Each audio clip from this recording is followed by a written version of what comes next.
Tapi yang lebih besar daripada itu adalah berkaitan dengan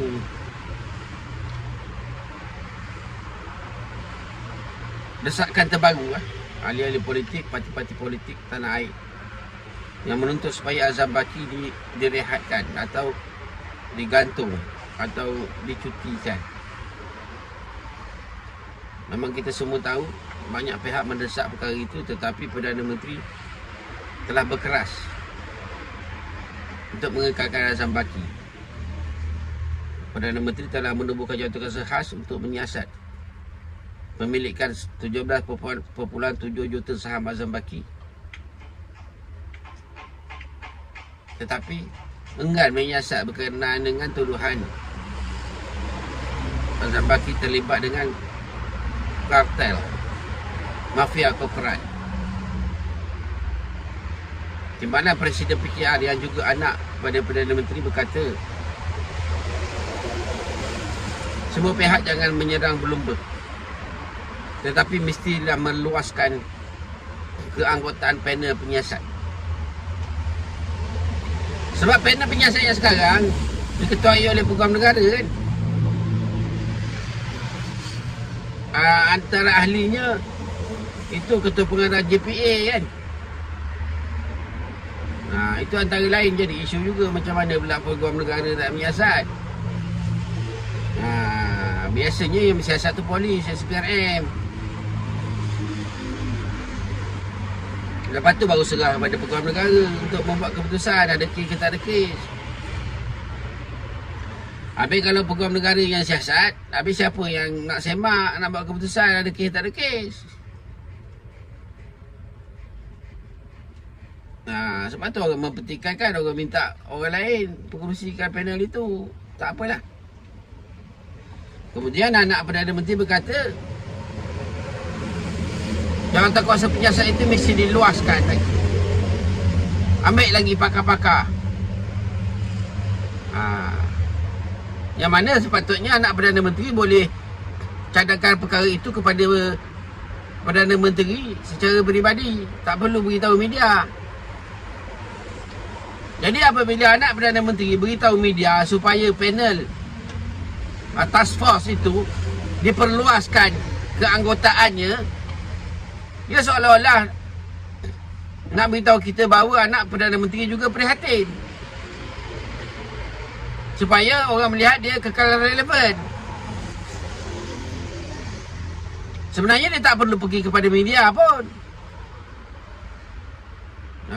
Sebenarnya dia tak perlu pergi kepada media. Dia hanya jumpa je papa dia dekat rumah kan, cakap aja, tak perlu pergi kepada media. Tetapi dia nakkan publicity, nak menunjukkan kepada orang semua dia juga prihatin, dia masih relevan. Jadi isu dia sekarang tuan-tuan bukan dekat panel itu sangat. Panel tu satu, task force tu satu. Isu dia yang sebenar dekat skop tu. Dia hanya menyiasat pemilikan 17.7 juta saham Azam Baki kan. Yang perkara lebih besar daripada itu, lebih penting daripada itu adalah berkenaan dengan yang saya sebut tadi, kartel, mafia korporat. Itu yang jadi isu. Itu yang sepatutnya anak papa bangkitkan. Tapi anak papa cerita pasal task force members. Yang dituntut oleh orang ramai adalah scope of investigation itu. Tuan-tuan, itu yang orang nak tahu. Anak bapa ni pun satu hal juga. Nak jadi publicity, nak menunjukkan dia still relevant. Pergi kepada media pula tengok kepada task force membership. Patut pergilah kepada task force scope of duty. Kan? Jadi ada orang yang buat demo suruh Azam letak jawatan, ada orang buat demo suruh Azam ditangkap. Jadi Rafizi pun konsisten menyerang Perdana Menteri kerana ini perkara. Pemilikan saham dan juga kata korporat. Mafia korporat kan. Jadi hari ni dalam Dewan Rakyat, Bukit Geluguk orang bukan pasing meminta supaya isu pemilikan saham Azam Baki dibincangkan dalam Dewan Rakyat, tetapi telah ditolak oleh Speaker Dewan Rakyat Tan Sri Johari Abdul kerana alasannya pihak task force sedang menyiasat. Dia akan beri masa pihak task force menyiasat. Yang meramkal PAL pun pandai main wayang juga. Dia serupa macam Anwar Ibrahim juga, sama-sama dari Pulau Pinang, sama-sama pandai main wayang, tuan-tuan. Dia sama macam Nurul Riza juga, anak papa dari Pulau Pinang, pandai juga main wayang.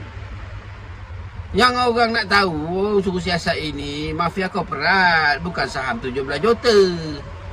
Tapi Anwar cerita saham 17 juta, Nurul Riza cerita saham 17 juta, Ramkarpal Singh cerita saham 17 juta.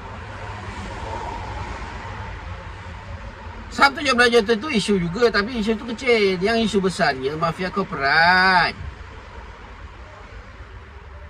Jadi backbencher Hasan Karim konsisten menuntut perkara ini. Dia tanya kenapa pula Rafizi pula yang disiasat? Kenapa bukan Azam yang disiasat? Kenapa Rafizi pula yang disiasat? Itu backbencher dari PKR, tuan-tuan. Kemudian dari pihak Perikatan Nasional pun konsisten membangkitkan perkara ini. Ahli-ahli Parlimen Perikatan Nasional.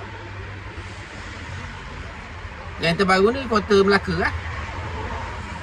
Dia memberi kata dua kepada Anwar.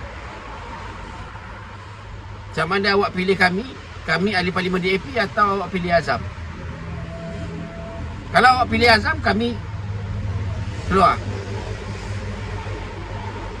Kalau awak pilih kami, gantung Azam. Berita yang Selasa, tuan-tuan lah, kata dua oleh Kota Melaka kepada Anwar Ibrahim. Jadi MCA juga telah menuntut supaya perkara itu ditubuhkan RCI. Ketua Pemuda MCA menuntut dalam Bloomberg ini ditubuhkan RCI. Dan Wika Siong juga telah bersuara menuntut perkara ini disiasat hingga habis ke akar umbi. Manakala Anthony Loke pula berkata isu berkaitan akan dibawa ke mesyuarat jemaah kabinet pada hari Jumaat ini.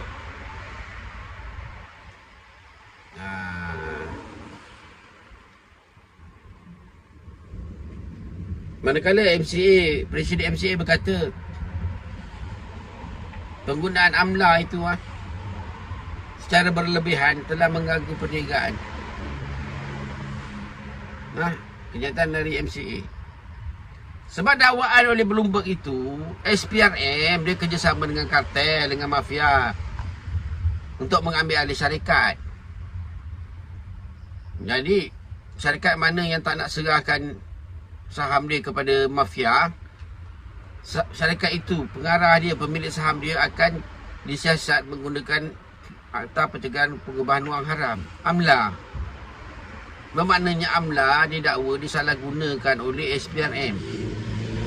SPRM yang dijadikan alat perkakas oleh mafia.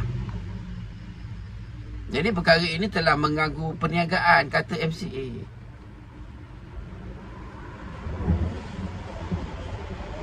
Tapi Ramkarpal Singh tak ada sebut berkenaan perkara itu. Anwar Ibrahim tak ada sebut perkara itu. Nurul Izzah tidak sebut berkenaan perkara itu, tuan-tuan. Nampaknya Perdana Menteri ini mencari 1001 helah, 1001 jalan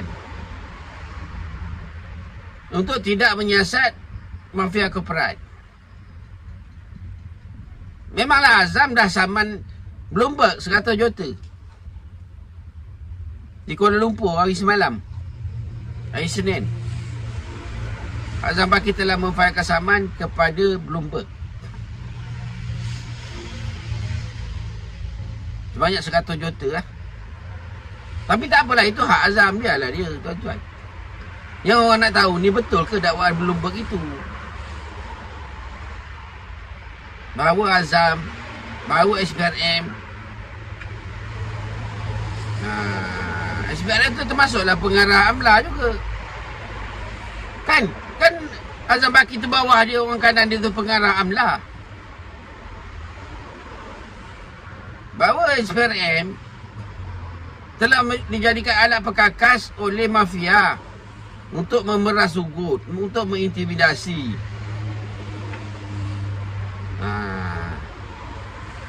Ahli-ahli perniagaan, pemilik-pemilik saham, supaya menyerahkan syarikat mereka kepada mafia. Kalau mereka tak nak serahkan, SPRM akan intimidasi mereka. SPRM akan panggil mereka untuk disiasat dari pagi sampai malam, dari pagi sampai malam, berhari-hari.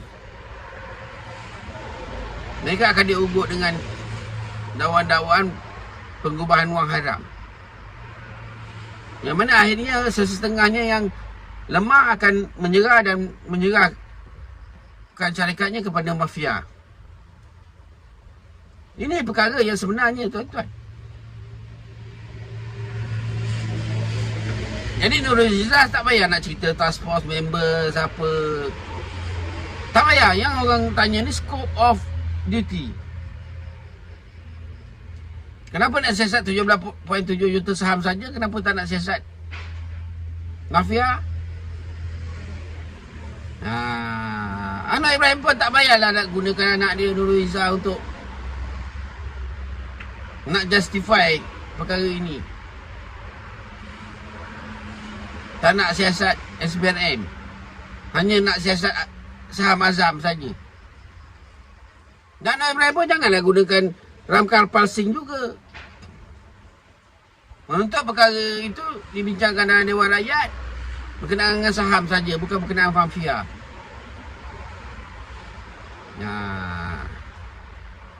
Jadi ahli-ahli Parlimen Kerajaan Pasir Gudang, Kota Melaka menuntut perkara ini. Menuntut Azam digantung. Menuntut perkara ini disiasat. MCA kerajaan juga, kan, penyokong kerajaan menuntut RCI. Pembangkang juga menuntut perkara yang sama. Jadi saya tak nampaklah kenapa Anwar Ibrahim boleh tolak permintaan ahli-ahli parlimen itu. Di mana yang menuntutnya bukan ahli parlimen pembangkang saja, tapi ahli parlimen kerajaan sendiri. Kota Melaka dah bercakap pada hari Selasa ini sama ada awak pilih kami atau awak pilih Azam Baki. Kalau awak pilih Azam Baki, kami belah. Kalau kami belah, bermakna 40 ahli parlimen fikir DAP keluar. Nescaya Anwar Ibrahim akan jatuh, tuan-tuan.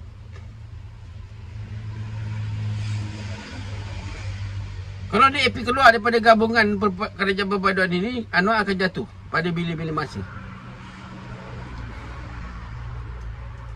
Kita semua tahu DAP dah beri Anwar tempoh 6 bulan. Dia akan berakhir pertengahan Julai. Dan dia menambahkan lagi satu lagi alasan yang kukuh. Walaupun sebelum ini Anthony Loke cakap apa? Mereka mungkin keluar kerajaan tapi terus memberikan sokongan kepada Anwar Ibrahim. Tapi bila ahli Parlimen Kota Melaka yang bercakap begitu, dia dah lain, tuan-tuan. Sebab ahli Parlimen Kota Melaka bukan pentadbiran, dia bukan menteri. Dia ahli parlimen. Dia nak belah tu, belah maksudnya apa? Belah tu maknanya dia tak sokong Anwar lah. Belah tu bukan makna dia nak letak jawatan menteri, sebab dia memang bukan menteri. Dia kata Anwar sama ada awak pilih Azam Baki atau awak pilih kami. Kalau awak pilih Azam Baki, kami tinggalkan awak. Kalau awak pilih kami, gantung Azam Baki, siasat Azam Baki. Jadi apa lagi Anwar nak guna helah dia, tuan-tuan. Mungkin lepas ni Anwar akan gunakan isteri dia pula bercakap berkenaan saham 17 juta ini. Mungkin sebab dia dah guna anak dia ini. Dia dah guna Ramkar Pasir. Lepas ni dia nak guna siapa pula lagi, tuan-tuan? Dia dah guna speaker Dewan Rakyat. Ini perkara yang besar, tuan-tuan dah. Ini perkara yang besar. Macam mana pelabur nak masuk melabur kalau ada mafia yang berkuasa, yang dilindungi SPRM? Mafia yang dilindungi SPRM serupa juga mafia yang dilindungi oleh kerajaan. Sebab SPRM itu kerajaan, tuan-tuan. SPRM itu bukan NGO. SPRM itu adalah agensi kerajaan. Mafia yang dilindungi oleh agensi kerajaan. Bagaimana mafia yang dilindungi oleh kerajaan? Jadi macam mana pelabur asing nak masuk, nak bawa masuk duit dia, modal dia, nak bawa masuk kepakaran dia? Kalau dalam sesebuah negara itu ada mafia yang dilindungi oleh kerajaan. Ini bukan mafia dekat Colombia, dekat Mexico. Jual dadah, apa semua kan? Mafia yang ni, dia gemar merampas syarikat. Jadi dadah tak dadah itu lain cerita lah, tuan-tuan. Kalau mafia mana dia tak terlibat dengan dadah kan? Kita memang perniagaan teras mafia di mana-mana seluruh dunia. Masalah yang di Malaysia ini, dia juga terlibat dengan pemerasan, merampas syarikat-syarikat yang telah dibangunkan dengan susah payah oleh ahli-ahli perniagaan. Jadi adakah Anwar Ibrahim akan jatuh kerana isu Azam Baki, kerana isu SPRM? Kita sama-samalah tunggu, tuan-tuan. Sebab macam PKRG 8 tu memang dah tak setuju dengan Anwar Ibrahim dalam perkara ni. 8. Habis kalau DAP 40 tarik, jatuhlah Anwar Ibrahim, tuan-tuan. Kalau Anwar Ibrahim umumkan Dewan Rakyat bubar buat pilihan raya pun, image PKR sangat tercalar. Dalam perkara ini hanya UMNO dengan PAN saja yang tak bersuara, tuan-tuan. UMNO dengan PAN ni mana pergi dia ni? Zaid Hamidi sibuk dengan kes dia dekat mahkamah. Muhammad Sabu diam aja. Muhammad Sabu ni dia akan pergi mana yang menang? Dia akan pergi kepada DAP. Kalau DAP kata tarik, dia tarik lah. Walaupun dia tak nak tarik kan, tapi sebab dia bergantung pada DAP. Muhammad Sabu ni tuan-tuan tengok, ahli parlimen PAN ada 8 orang, senyap, tak ada suara. Tuan-tuan tengok ahli parlimen UMNO ada 26 orang, senyap, tuan-tuan.